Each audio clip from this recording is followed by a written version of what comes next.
अस्सलाम वालेकुम स्टूडेंट, आज हम थैनेटोलॉजी पढ़ेंगे। पहले तो इस वर्ड का मतलब समझो। Thanatos means death, logos means science. Forensic thanatology is a medico legal study of death. ऐसे हुई, काज क्या था, होमोसुसाइड था, सुसाइडल था, एक्सीडेंटल था, ये सारी डेथ की स्टडी है जो हम टॉपिक में पढ़ेंगे, थैनेटोलॉजी में पढ़ेंगे। ठीक है, पहले तो ये कि हमारी बॉडी में कौन से ऐसे ऑर्गन से जिसे हम वाइटल सिस्टम कहते हैं, respiratory system, circulatory system and central nervous system. इसे हम ट्राइपोड ऑफ द लाइफ अब कहते हैं।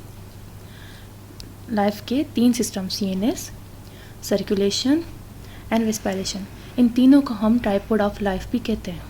ठीक है, क्योंकि लाइफ इन तीनों सिस्टम पे बिल्कुल पूरी डिपेंड होती है। अगर ये तीनों सिस्टम नहीं चलेंगे, शट डाउन हो जाएंगे, तो लाइफ भी नहीं रहेगी। दैट्स वाई इसे हम ट्राइपोड ऑफ लाइफ कहते हैं। डेथ जो है ना 2 स्टेजेस में होती हैं। नंबर 1 सोमेटिक, नंबर 2 सेल्यूलर या मोलिकुलर स्टेज। अब हम देखें number 1 somatic death. It is due to complete and irreversible failure of the vital system. तीनों वाइटल सिस्टम हमने अभी पढ़ के आए हैं कि तीनों सीएनएस, सीवीएस एंड लंग्स, इन तीनों को हम वाइटल सिस्टम कहते हैं। अगर इन तीनों सिस्टम की स्टॉपेज हो जाए तो हम क्या कहेंगे, सोमेटिक डेथ, और वो ना इरिवर्सिबल फेल्यूर हो, ठीक है, रिवर्सिबल ना हो। मोलिकुलर डेथ क्या होती है? It is the death of individual tissue and cell depending upon their oxygen requirement. हर ऑर्गन की अपनी ऑक्सीजन रिक्वायरमेंट होती है। जैसे 3 to 4 आवर सोमेटिक डेथ के बाद मोलिकुलर डेथ स्टार्ट होती है, और नर्वस टिश्यू 5 मिनट के बाद मर जाता है, लिवर 15 मिनट के बाद, किडनी 45 मिनट के बाद, हार्ट 1 आवर के बाद, कॉर्निया 6 आवर के बाद, मसल टिश्यू 3 to 6 आवर के बाद। ये हमारा MCQs आया था मसल्स वाला। अच्छा, हम ये डिफ्रेंशिएट क्यों करते हैं somatic death and molecular death को? Number 1 disposal of the body, number 2 organ transplantation. ठीक है, ये दोनों इम्पोर्टेंट है, याद करो MCQ पॉइंट ऑफ व्यू।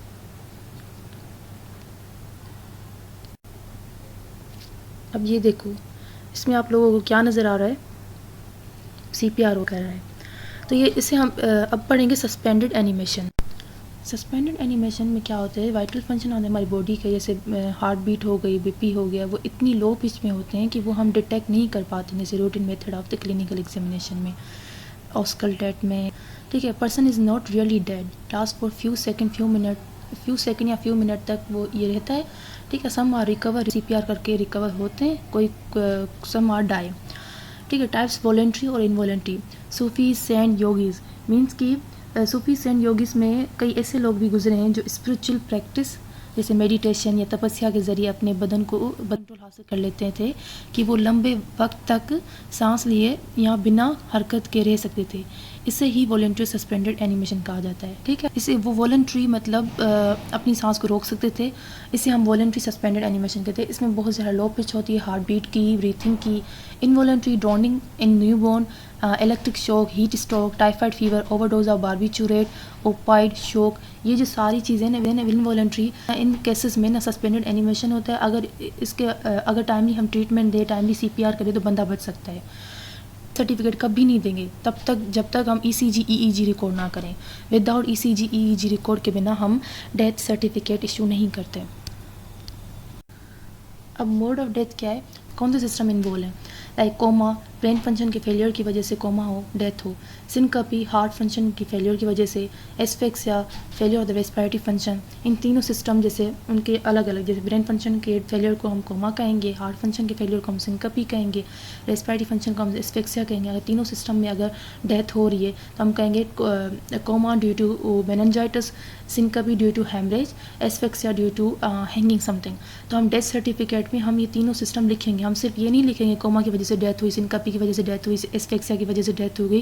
बिल्कुल कि कोमा किस वजह से हुई, सिनकपी किस वजह से हुई, एस्फेक्सिया किस वजह से होगी, क्योंकि हम डेथ सर्टिफिकेट में सब कुछ लिखना ज़रूरी होता है।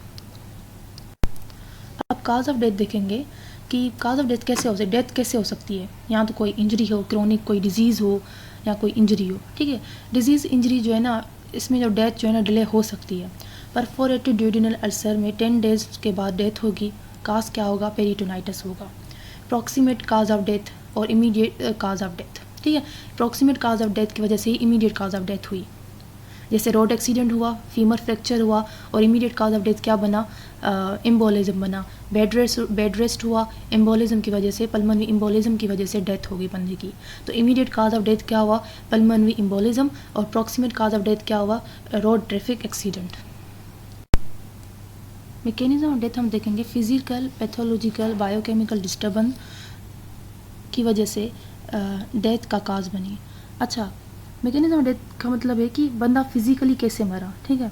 सेप्सिस की वजह से बंदा मरा, शॉक की वजह से मरा, मेटाबॉलिक एसिडोसिस की वजह से मरा, रेस्पिरेटरी अरेस्ट की वजह से मरा, ठीक है।